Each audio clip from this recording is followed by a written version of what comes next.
les assurances santé et les solutions de prévoyance de la Caisse d'épargne vous présentent Check-up. Medialp, 20 points de vente dans la région, de vente et location de matériel de confort médical, vous présente Check-up.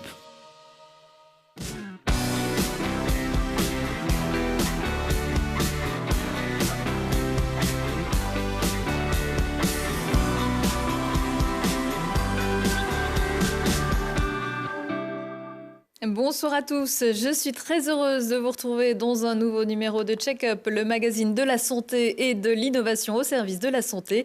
Pour débuter cette nouvelle saison, on va voir rouge puisqu'il sera question dans quelques minutes du don du sang.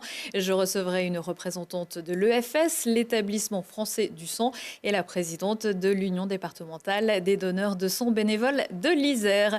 Mais tout de suite, il va être question d'autres fluides corporels, mais pas humains.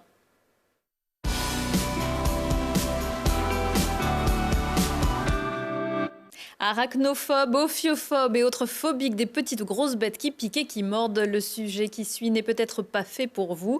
Créé en 2013 par des Grenoblois, Smartox Biotechnologie met au point des molécules thérapeutiques à partir de venins d'animaux. L'entreprise a déjà collaboré avec Sanofi, Bayer et 4 laboratoires aux États-Unis et au Japon. Devant le succès, en 2018, Smartox a quitté ses locaux du campus de Saint-Martin-d'Air pour un espace plus grand de 450 mètres carrés, bureaux et labos sur la zone d'activité Vence Ecopark à Saint-Égrève. C'est là que Charlotte Faulkner s'est rendue. Lutter contre les cancers ou les maladies auto-immunes grâce à des venins d'animaux, c'est ce que démontre l'entreprise Smartox Biotechnologie. Prises ensemble, les molécules d'un venin peuvent certes s'avérer toxiques chez l'homme, mais une fois isolées, ces molécules appelées peptides pourraient bien devenir les médicaments de demain. On avait surtout vu qu'il y avait beaucoup de recherches qui étaient menées dans le domaine des neurosciences.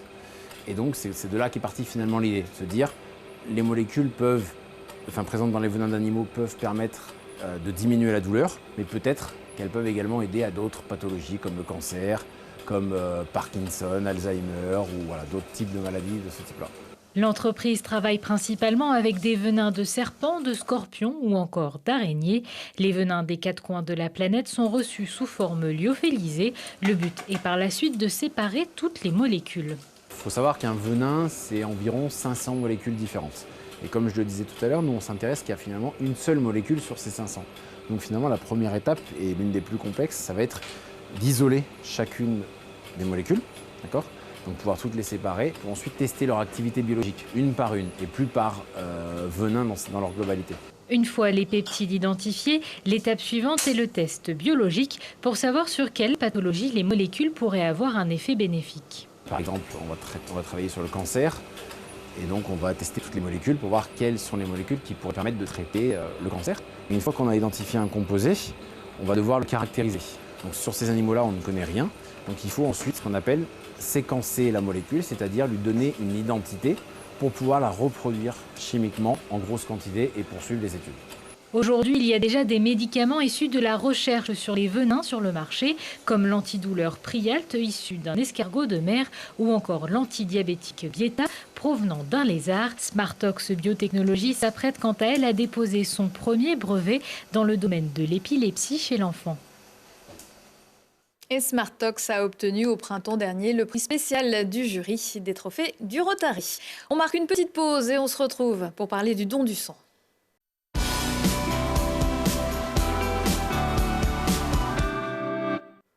Mes invités m'ont rejoint et on va parler ensemble du don du sang, comment et pourquoi donner et comment ce sang est analysé et redistribué.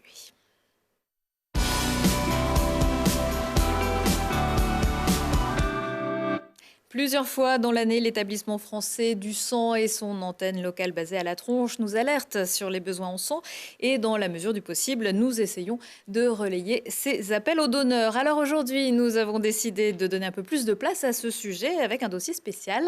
Et pour m'accompagner et nous éclairer, j'ai à mes côtés Janine Barbier. Bonsoir. Bonsoir. Vous êtes présidente de l'Union départementale des donneurs de sang bénévoles de l'Isère. À vos côtés, le docteur Manzotti. Bonsoir. Bonsoir. Vous êtes adjointe au responsable des prélèvements de l'Isère, le docteur Christelle Morand, et responsable du site fixe de Grenoble. Merci à toutes les deux pour votre présence. Alors avant les vacances, vous recherchez des donneurs, pendant également et encore aujourd'hui, les besoins en sang sont constants. Tout à fait. Les besoins sont constants, car les malades, eux, ne partent pas en vacances. Et même si certains sont heureusement guéris par les dons de nos donneurs, il y en a toujours d'autres qui arrivent. Donc les besoins sont constants, quelle que soit la saison. Quelle que soit la saison, alors il y a toujours un petit peu des raisons différentes, que ce soit les départs en vacances ou l'accidentologie sur les routes qui est plus fréquente à une certaine période de l'année ou des raisons médicales saisonnières. Ça va être effectivement principalement deux des raisons que vous avez citées. Donc les départs en vacances de nos donneurs réguliers, donc, qui du coup ne fréquentent moins les sites de collecte. Et puis les raisons effectivement médicales, essentiellement épidémiologiques, puisque certaines périodes hivernales en particulier, du fait des virus, et en particulier le virus de la grippe, nous amènent à avoir une fréquentation moindre du fait que nos donneurs sont malades et donc ne peuvent pas donner. En Isère, combien y a-t-il de dons par an? Combien de donneurs? Vous avez un petit chiffre? Oui, tout à fait. Donc, je rappelle que les besoins, pour revenir sur les besoins, donc on a besoin de 10 000 dons par jour, dont 1 400. 10 000 dons, c'est pour quel territoire? C'est pour le national, d'accord. Et en Auvergne-Rhône-Alpes, qui est notre région administrative de référence, donc on a besoin de 1 400 dons par jour pour pouvoir faire face aux besoins des malades. Alors actuellement, les chiffres que je peux vous donner, ce sont des chiffres nationaux. Donc en 2018, nous avons eu 2 966 000 et des brouettes dons qui correspondent avec un nombre de donneurs qui est de 1 623 494 pour être plus précis. Combien de personnes en bénéficient? C'est variable? Alors oui, c'est variable. On peut parler de délivrance. Je peux vous donner uniquement des chiffres locaux qui correspondent à Grenoble, sur le site de l'Isère. En 2018, nous avons eu une délivrance. Donc on ne parle pas en patients, mais en nombre de produits délivrés au niveau des hôpitaux et des cliniques. Donc on a un chiffre de 37 552 produits délivrés en 2018 sur le site de Grenoble uniquement, enfin sur le site de l'Isère. Alors en 2019, en 2018 aussi, mais quel est le profil du donneur, Janine Barbier? Alors, le profil du donneur, eh bien écoutez, moi comme je suis responsable des amicales, enfin une partie des amicales qui s'occupent justement de toutes ces collectes sur notre territoire de l'Isère, le profil du donneur, eh bien, c'est souvent une femme, puisque les femmes sont plus nombreuses à donner que les hommes. Elles peuvent donner moins souvent, mais ce sont elles qui sont les plus présentes. Bon, elles ont en moyenne, alors l'âge moyen, je vais dire moyen, c'est 45 ans à peu près, voilà. C'est à peu près ça, l'âge moyen, parce qu'une femme, alors, bon, lorsqu'elle est jeune femme, elle vient. Après, elle fait des bébés. Donc, on ne la veut plus. C'est très bien. Mais elle ne peut pas donner. Donc, pendant tout le temps. Donc, on les perd un peu, les jeunes mamans. On les perd un petit peu. Et puis ensuite, elles reviennent. Donc, vers l'âge de 45 ans, elles reviennent. Et ce sont en principe des donneuses très fidèles. Les hommes aussi, je ne catégorise pas mes donneurs. Non, pas du tout. Ils sont en général assez fidèles. Comme nous avons quand même beaucoup de collectes en campagne, des territoires... La périphérie des grandes villes. Voilà, ces territoires-là, en principe, ça marche toujours assez bien, quoi. Les collectes sont quand même toujours assez honorables. Est-ce que c'est un portrait que l'on peut faire seulement en Isère ou ça se vérifie sur tout le territoire national? Ça se vérifie sur le territoire quand même, puisque ce sont bien les femmes qui sont les plus nombreuses.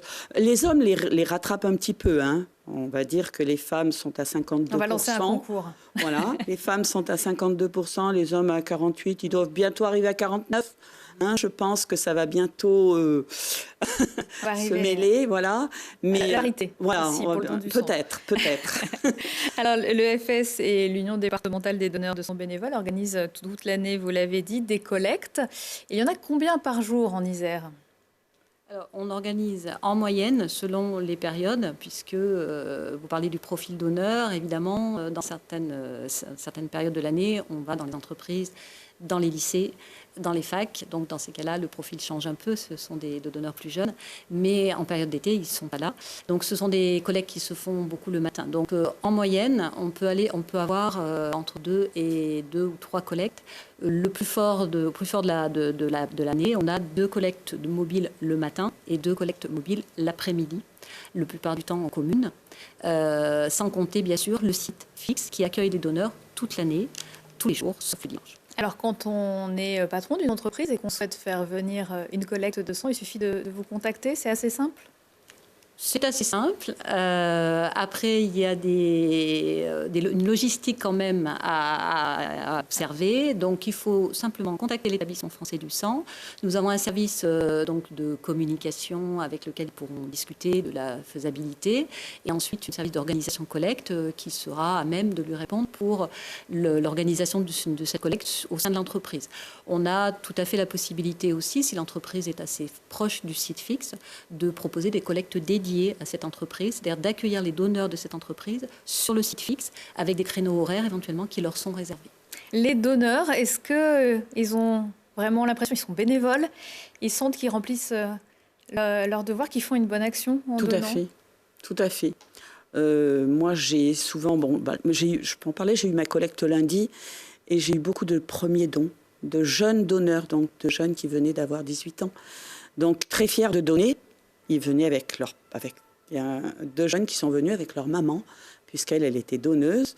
Donc, ils sont venus et très fiers d'accomplir ce geste citoyen. Voilà, parce que c'est un geste citoyen et c'est très fort. C'est très, très fort. Donc, on n'a pas besoin de carte d'électeur ni de carte de donneur. Mais symboliquement, c'est assez fort de pouvoir le faire à partir de ses 18 ans. Il faut y penser. Voilà. Ils auront leur carte de donneur au bout de leur 3e don. Il n'y a pas de problème. Voilà. Donc, il faut persévérer. Alors, pour voir comment se déroule une collecte, je vous propose de voir ce reportage de Lina Badreddine à Voiron, où la salle des fêtes se transforme une fois par mois en salle de prélèvement. Ce n'est pas une piqûre ni 10 minutes de prélèvement qui va leur faire peur. Environ 120 personnes se présentent chaque 3e jeudi du mois pour donner leur sang à la salle des fêtes. Chaque année, ce sont environ 2400 poches, près d'un demi-litre de sang chacune, qui sont obtenues lors de la collecte à Voiron. Les gens se présentent à l'accueil, on leur donne le questionnaire médical. Après, ils remplissent leur questionnaire médical, ils ont l'entretien avec le médecin, s'ils sont aptes. Ils vont donner leur sang et une fois que le don de sang est fini, il y a une collation de 10 minutes sous surveillance du personnel de l'EFS pour voir que tout va bien. Et les donneurs universels sont les O- en don du sang et les AB pour ce qui est du plasma. Pour être apte à donner son sang, il faut avoir entre 18 et 70 ans et peser plus de 50 kg. Mais attention, pas plus de 4 fois par an pour les femmes et 6 fois pour les hommes. Les 2 ou 3 mois, en principe, je donne mon sang. Ouais. Les 4-5 mois. Ça permet de donner un maximum pour les malades, enfin on suppose, parce qu'après on n'est pas au courant de où va le sang.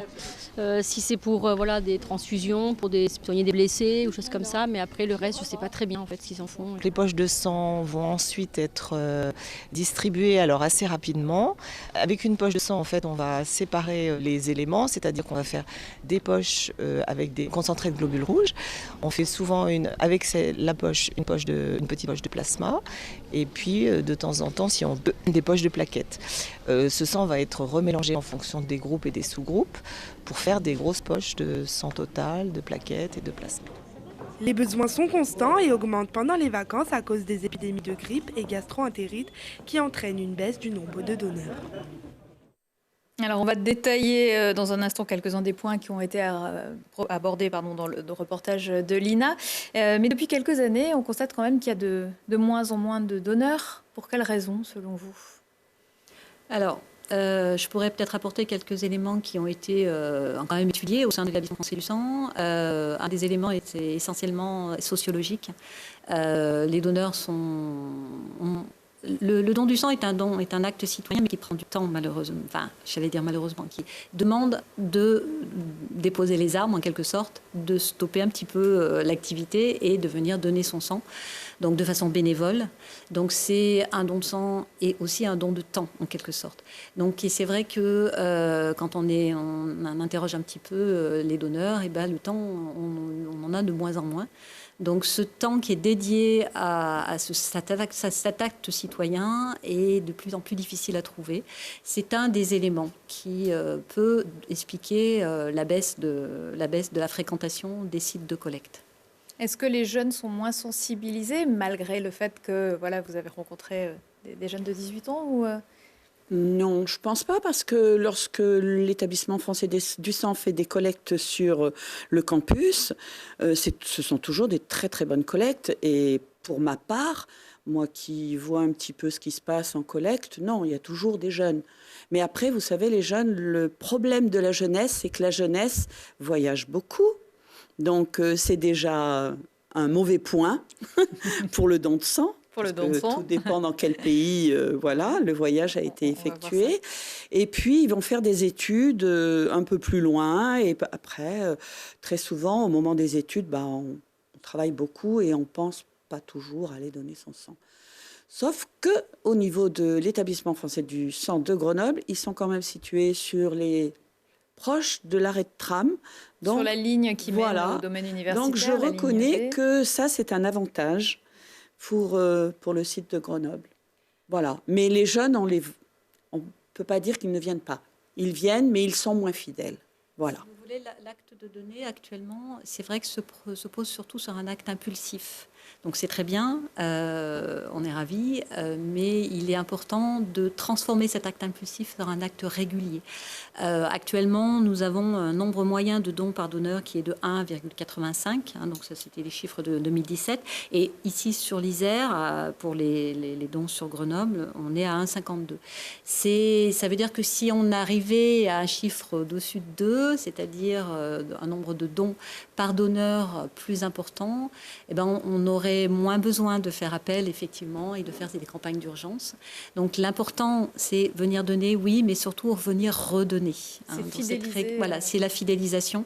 Et c'est transformer un acte impulsif en acte régulier qui rentre quelque part dans la vie sociale du donneur. De se dire tous les mois, tel jour... Alors, pas tous les mois, parce qu'on ne peut pas donner tous les mois. Voilà, on l'a vu dans le reportage, mais j'ai pas bien écouté. On va reprendre ces éléments-là, mais en respectant les délais, effectivement, légaux entre les dons, que ce soit pour les femmes ou pour les hommes, et le nombre de dons maximum par an.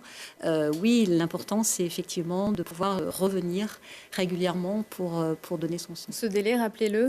Alors, je vous rappelle que le délai minimum entre 2 dons de sang, il est de 8 semaines, que ce soit pour l'homme ou pour la femme, donc 2 mois. On parle des dons de sang total, donc, où on donne son sang de façon globale. Et les femmes ne peuvent donner que 4 fois sur une année complète, et les hommes peuvent donner, s'ils le souhaitent, tous les 2 mois, donc 6 fois par an.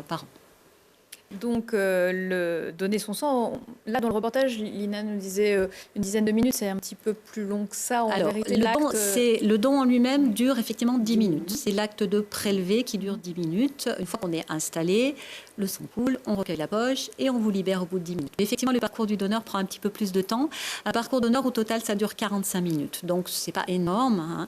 Entre l'accueil, comme on l'a vu dans le reportage, du donneur, son inscription, parce que tout don d'un sang est tracé dans un système informatique sécurisé. Ensuite, le passage à l'entretien pré-don qui permet de valider le don. C'est-à-dire, on peut donner, on ne peut pas donner, on peut donner éventuellement pour des dons pour la recherche. Et ensuite, le prélèvement et la collation. Cette collation, elle a pour but de pouvoir rester, que le donneur reste sous le regard en fait de l'équipe pour voir si tout va bien en post-don immédiat et surtout de pouvoir se restaurer et s'hydrater avant de partir de la collecte. Donc c'est une étape qu'il ne faut pas négliger, qui est indispensable. Donc le tout prend 45 minutes. Donc en fonction effectivement de l'affluence des donneurs, ça peut être un peu plus, un peu 10 minutes, mais minimum 45 minutes de toute façon pour l'ensemble du parcours. Vous parliez d'un acte impulsif, est-ce qu'il faut prendre rendez-vous? Pas du tout. Pour le don de sang total au sein des collectes mobiles, donc des communes ou des entreprises, des lycées, le don peut se faire de façon spontanée. On a quelquefois donc, des plannings qui sont faits sur des entreprises, mais c'est dans des cas particuliers. Il est possible de prendre rendez-vous pour un don de sang total sur le site fixe pour éventuellement pouvoir s'assurer d'une sortie à l'heure. Par contre, on reparlera peut-être plus tard des dons de plasma et de plaquettes. Là, le don se fait sur le site fixe uniquement et sur rendez-vous précis. Alors, vous nous avez parlé d'une petite collation tout à l'heure, ce qui ne veut pas dire qu'il faut être à jeun pour une prise de sang. Pas. Pour venir donner son sang, donc je rappelle les éléments essentiels, il faut avoir 18 ans révolus. On peut donner jusqu'à 70 ans révolus également. C'est pareil pour les hommes et pour les femmes. Voilà, tout à fait. Donc ça, il n'y a pas de différence. Donc on peut donner jusqu'à la veille de ses 71 ans. Après, il y a des critères qui sont un petit peu différents en matière d'âge par rapport au don de plasma et de plaquettes. Là, on est dans la limite de 65 ans. Mais pour le don du sang total, il faut effectivement venir, non pas à jeun, mais en ayant mangé normalement, un petit déjeuner si vous venez le matin, un repas de midi si vous venez dans l'après-midi, et avoir bien bu, parce que c'est le garant d'une bonne tolérance du don, donc bien hydraté, avoir bu au minimum 750 ml, voire 1 litre si c'est possible, dans les 2 heures qui précèdent le don. C'est vraiment le plus important, bien hydraté. Alors, vous parliez des étapes. Lorsqu'on arrive, il y a donc une inscription, puis après un questionnaire. Tout à fait. Alors l'inscription, elle permet de tracer donc le don et de pouvoir avoir une fiche d'honneur où on a les données administratives. Je rappelle que c'est en toute sécurité dans un logiciel qui est sécurisé, qui est dédié à ça, qui est dédié à ça, ne se balade pas n'importe où. Tout à fait, et qui ne sort pas de l'établissement français du sang. Nous sommes les seuls détenteurs de l'identité du donneur à l'établissement français du sang, puisque le don se fait ensuite avec un système de code à barres, et donc la traçabilité du don en rapport avec le donneur ne se fait que par ce système de code à barres. Donc on respecte l'anonymat qui fait partie donc de l'éthique de l'EFS.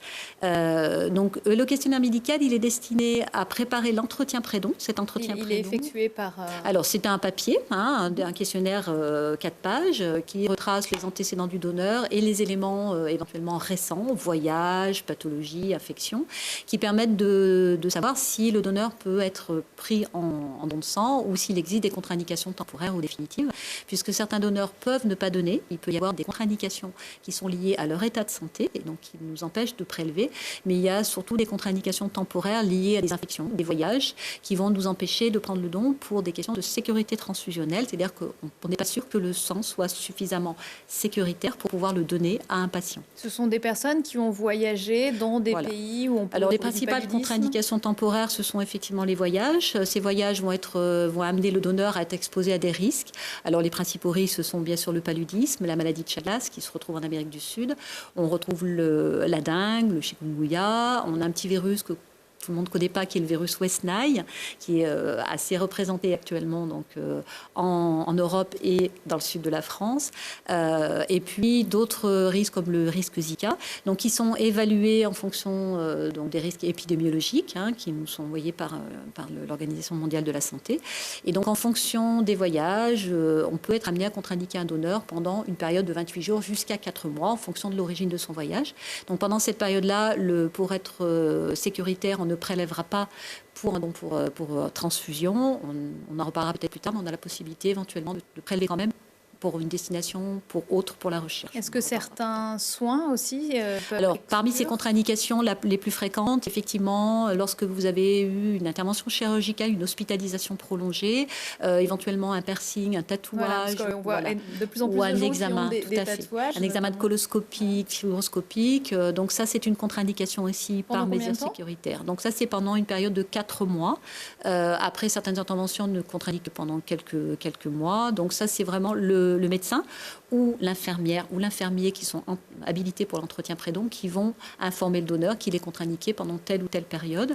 On a certaines contre-indications qui peuvent être liées éventuellement aussi à la vie privée, qui vont amener aussi à contre-indiquer le donneur pendant une période de 4 mois.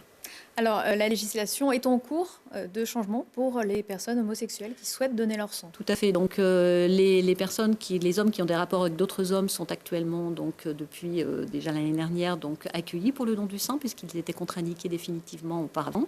La législation va changer dans le sens où ces personnes donc, sont contre-indiquées actuellement lorsqu'il y a eu des rapports avec d'autres hommes pendant une période de 12 mois précédant le don.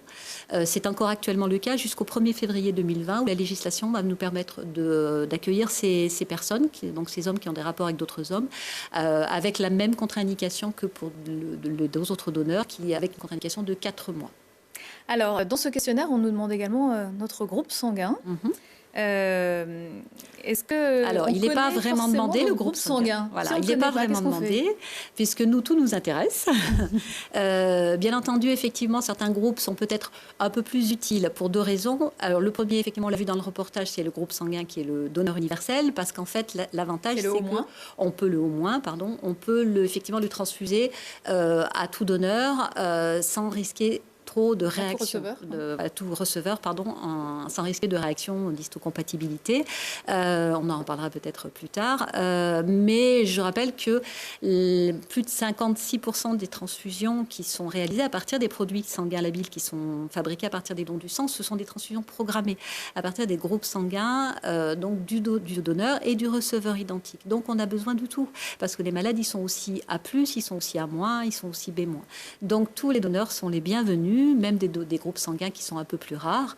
On va moins les utiliser, bien sûr, mais il y a aussi des malades qui sont AB ou AB+, ou AB-. Les différents groupes sanguins, c'est... Alors, je rappelle qu'on définit les groupes sanguins avec des lettres, donc on a le O, le A et le AB, et ensuite on a ce qu'on appelle le résus, qui va définir effectivement un anticorps particulier supplémentaire, donc on parle du moins et du plus.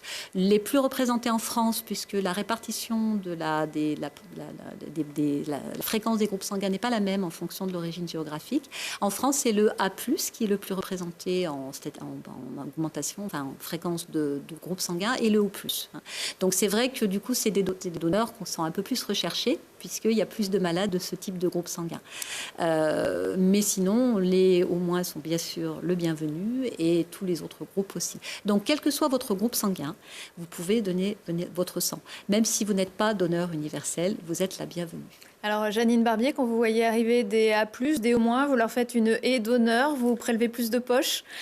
Comment ça se passe? Je vais vous répondre non, parce que moi, je ne connais pas leur groupe sanguin. Voilà. Donc, moi, je vois arriver des gens, je suis contente de les voir, et j'espère qu'une chose, c'est qu'il n'y ait pas de problème pour qu'on puisse les prélever. Voilà. Et qu'ils puissent revenir. Et qu'ils puissent revenir. Comment on peut connaître son groupe sanguin ? Alors, lorsqu'un premier donneur vient donner son sang, le groupe sanguin est déterminé à chaque don, comme tous les autres examens systématiques qui sont faits par sécurité transfusionnelle. Donc, le groupe sanguin est systématiquement déterminé, et on va proposer, comme le disait Janine tout à l'heure, donc une carte de donneur à partir du 2e don qui va donner le groupe sanguin au donneur. Mais c'est pas ce qui va déterminer son don. Effectivement, je le répète, tout donneur est précieux, quel que soit son groupe sanguin. Mais on peut connaître ce groupe sanguin. Alors, si la personne souhaite connaître son groupe sanguin préalablement à un don de sang, elle peut tout à fait le faire, là c'est un aparté, en demandant à faire un examen dans un laboratoire de ville pour déterminer le groupe sanguin. Et dans ces cas-là, 2 déterminations seront faites à quelques mois d'intervalle. Alors, il y a le groupe sanguin, mais ça ne s'arrête pas là. Il y a en quelque sorte des sous-groupes sanguins. Parce que, comme je vous le disais tout à l'heure, les transfusions les plus fréquentes sont les transfusions programmées. Ces transfusions, elles sont faites effectivement avec une compatibilité la plus proche possible. Et le groupe sanguin O+, A+, c'est bien, mais il y a plein de petits groupes sanguins secondaires qu'on appelle des phénotypes et qui sont pris en compte dans les transfusions et qui sont vérifiés systématiquement pour que la transfusion soit le plus compatible possible. Est-ce qu'il y a actuellement des travaux pour peut-être créer des produits sanguins de substitution? Alors, ces travaux ne sont pas récents. C'est des travaux qui ont déjà été faits. Alors, les premières expériences, entre guillemets, de recherche datent de 2005. Donc, c'est des travaux sur lesquels l'établissement français du sang auquel participe dans ses activités de recherche. Tout simplement parce qu'effectivement, pour être toujours dans l'autosuffisance, donc si effectivement, pour pouvoir répondre aux besoins des malades, si les dons du sang venaient à manquer, bien entendu, on cherche un produit de substitution. Ces produits de substitution restent toutefois très confidentiels dans le sens où, de toute façon, ils ne sont pas au point actuellement. Il y a des travaux qui avancent beaucoup. Les dernières avancées font penser peut-être qu'on pourrait fabriquer des globules rouges uniquement, pas de plaquettes ou de globules blancs, en tout cas pas à l'heure actuelle, mais des globules rouges à partir de cellules souches. Ces fameuses cellules souches qui sont dans notre corps et qui vont être quelque part les cellules originelles qui vont permettre de fabriquer toutes les cellules de l'organisme et en particulier les cellules des sanguines, globules rouges, plaquettes et globules blancs. Donc il y a des avancées importantes et significatives, mais ce seront des produits qui seront utilisés dans certaines circonstances particulières. Et puis, il se pose un problème à la fois qualitatif et quantitatif. Dans une poche de sang totale, il y a plusieurs milliards de globules rouges. Donc, il faudrait pouvoir les fabriquer qui soient de bonne qualité et en grande quantité. Donc, pour l'instant, on va dire tout simplement, c'est pas au point, ce n'est pas à l'ordre du jour, mais l'établissement français du sang suit ça de près et participe à ces activités de recherche, toujours dans un souci d'autosuffisance. Vous l'avez dit, dans une poche de sang, il y a en fait plusieurs produits sanguins. Tout à fait. Alors, comme l'expliquait ma collègue, le docteur Anne-Sophie Perrault, donc dans le reportage, donc quand on prélève une poche de sang totale, on prélève l'ensemble du sang. Après, on n'utilise pas ces poches de sang totales directement, elles ne sont pas transfusées, elles sont envoyées dans un laboratoire de préparation qui fait partie de l'établissement français du sang, et on va partitionner cette poche pour fabriquer la poche de globules rouges, donc concentré globules rouges dont elle parlait dans le reportage, qui va permettre la transfusion directe des globules rouges, et puis une partie de plasma et de plaquettes. Donc ça, c'est issu de ces poches de sang totales. Ces éléments donc vont s'adresser à des malades différents, donc des maladies différentes, et donc pour un donneur qui donne une poche de sang totale, il faut savoir qu'il va permettre le traitement de plusieurs malades, puisque ces éléments, ces différents composés vont permettre de fabriquer différents produits sanguins labiles qui vont s'adresser et qui vont pouvoir être utilisés dans différentes maladies. Alors, je crois que vous l'avez dit, pour le plasma, c'est un peu plus long. Alors, on peut tout à fait prélever du coup directement et de façon unitaire, donc le plasma. Le plasma, c'est du liquide dans lequel sont les éléments du sang, globules rouges, plaquettes qui circulent dans notre sang. Et ce plasma, il est très important parce qu'à l'intérieur, vous avez des protéines plasmatiques et qui vont être utilisées pour fabriquer le médicament dérivé du sang. D'accord ? Donc effectivement, c'est un don qui est plus long. Je vous le disais tout à l'heure, c'est un don qui se fait sur le site fixe uniquement au Grenoble ou tous les sites fixes de France, et qui dure à peu près 45 minutes, entre moyenne 40-45 minutes, donc une disponibilité un petit peu plus importante, d'environ 1h30. On peut faire la même chose, des dons unitaires de plaquettes, qui sont très très importantes dans certaines pathologies, en particulier dans les pathologies de l'enfant, dans les cancers, les leucémies de l'enfant, qui vont permettre de transfuser avec une efficacité plus importante, et donc si possible de transfuser moins avec une efficacité plus importante sur les plaquettes. Ces plaquettes, ce sont des cellules qui servent à la coagulation du sang et donc à éviter les hémorragies. Donc c'est un don également un peu plus long qui dure 1h30. Donc ça, c'est des dons qui sont aussi précieux et j'incite les donneurs éventuellement à se renseigner pour ce type de don. On pourra leur expliquer comment ça se passe et comment on peut prendre rendez-vous pour cela. C'est le message aussi que vous essayez de faire passer à vos donneurs. Tout à fait. Moi qui suis donneuse de plaquettes, je suis d'ailleurs très malheureuse parce que je ne peux plus donner. J'ai passé l'âge. Alors, je ne vous demanderai pas votre âge, mais si on a écouté un peu avant, on le saura. Je suis très malheureuse de ne plus pouvoir donner mes plaquettes. Alors, on va faire une petite aparté sur l'actualité, puisqu'on parle du prélèvement. Il y a quelques jours, une émission de France Inter qui s'appelle Secret d'Info a révélé que des machines de la marque Haemonetics, des machines utilisées pour prélever le plasma, avaient été retirées en septembre 2018 des centres EFS. Elles sont suspectées d'avoir fait courir un risque toxique aux donneurs. Est-ce que vous avez vu ces machines en Isère ? Alors, ces machines ont été effectivement présentes en Isère. Donc, elles n'ont pas. Il n'y a aucun incident sur les machines présentes sur le site fixe de l'Isère, parce qu'elles n'étaient que sur le site fixe au sein de Grenoble. Ça n'a été que sur d'autres sites de Rhône-Alpes. Je voudrais revenir sur la notion de toxique. Des études ont été faites. C'est quelque chose qui date effectivement donc d'il y a 1 an et demi. Le moratoire a été posé par l'établissement français du sang et donc le retrait de ces machines dès septembre 2018. Mais les incidents ont été déclarés quelques semaines avant. J'incite les donneurs à se renseigner auprès de notre site internet efs.santé.fr. Ils trouveront au sein de ce site tous les études cliniques qui ont été diligentées par nos autorités de tutelle, qui sont l'Agence nationale de sécurité des médicaments et le ministère de la Santé, pour démontrer qu'il n'y a pas de risque toxique. L'établissement français du sang a à cœur l'autosuffisance, mais aussi la sécurité du donneur et pas seulement du receveur. Donc il n'y a pas d'élément qui a démontré la toxicité de ces éléments qui ont été effectivement retrouvés sur l'utilisation de ces machines. Et je rappelle que ces machines sont des hémonétiques donc issues d'un fournisseur et que ces incidents ont été révélés avec ce qu'on appelle un dispositif médical unique particulier. Donc, ce qui est utilisé pour le prélèvement avec ces machines-là. Donc, c'est vraiment quelque chose de très spécifique, mais qui a donné lieu et qui a des études qui sont visibles sur notre site internet. Donc j'incite les gens à aller se renseigner directement, à se faire eux-mêmes leur opinion. Voilà, fin de la parenthèse. Vous l'avez dit tout à l'heure, les poches sont envoyées dans un centre d'examen pour que l'on puisse corroborer à la fois ce qu'il y a dans le questionnaire et puis vraiment vérifier. Et puis elles reviennent ensuite à l'EFS de la Tronche dans le centre de délivrance des produits sanguins labiles qui vont ensuite effectuer d'autres opérations qui permettront ensuite de fournir les structures, hôpitaux, les cliniques qui en ont besoin. Je vous propose de regarder le reportage de Charlotte Faulkner. Quand un patient a besoin d'une transfusion sanguine, c'est le centre de délivrance de l'établissement français du sang à la Tronche qui examine la demande. Avant de se faire, les prélèvements de chaque patient sont analysés afin de connaître leur groupe sanguin ainsi que leurs anticorps. Une fois que nous avons le prélèvement, nous réalisons les examens qui sont demandés pour ce patient, donc des groupages sanguins, des recherches d'anticorps irréguliers. Ces recherches d'anticorps sont à renouveler tous les 3 jours pour les patients qui sont en situation de transfusion régulière.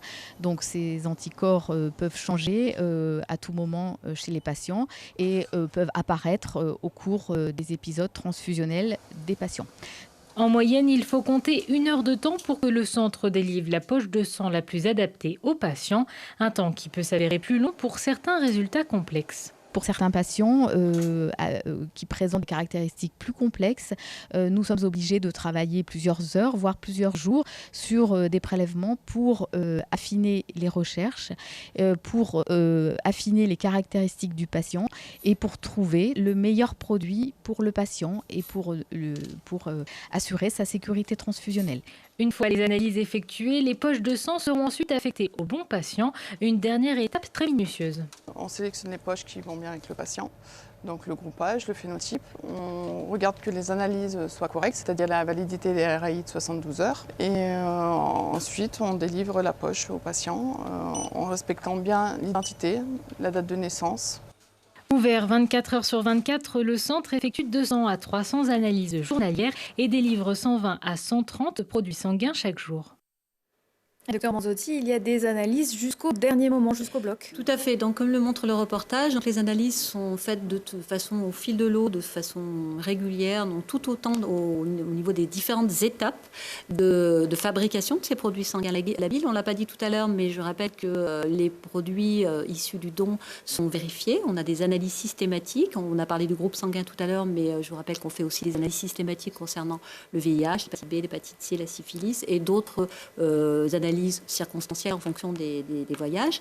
Et une fois que les poches de globules rouges, on l'a dit tout à l'heure, est fabriquée, donc il y a encore des analyses qui sont faites par rapport à ce que disait le docteur Latuile, donc la responsable de la délivrance sur Grenoble, des analyses qui peuvent être un peu plus poussées du fait que ces personnes qui sont polytransfusées, c'est-à-dire qui reçoivent beaucoup de transfusions, peuvent s'immuniser et donc nécessitent des groupes sanguins qui sont justement avec ces fameux petits phénotypes secondaires.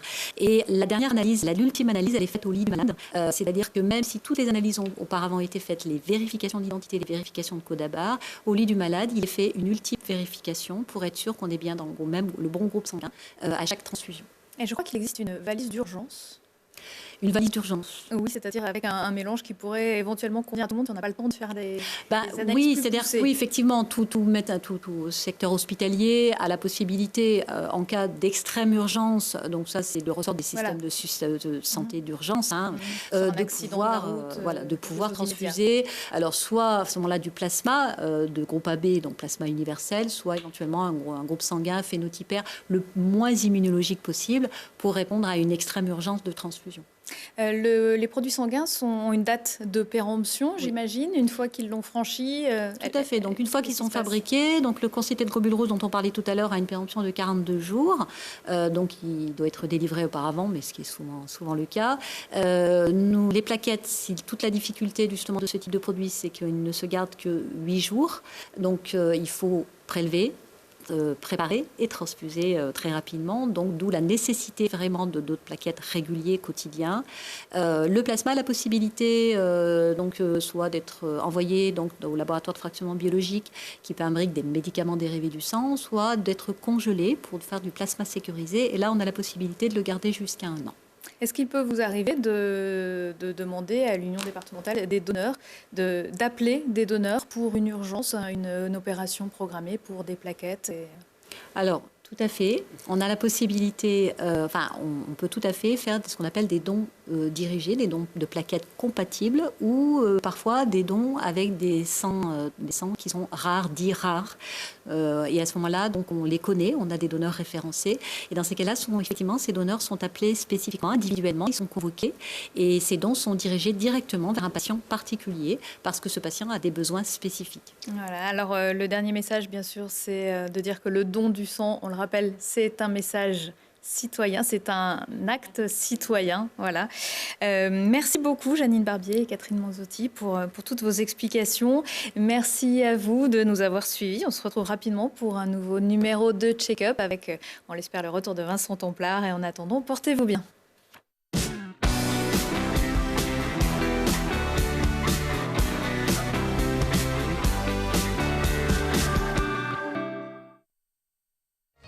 Medialp, 20 points de vente dans la région, de vente et location de matériel de confort médical, vous a présenté Check-up.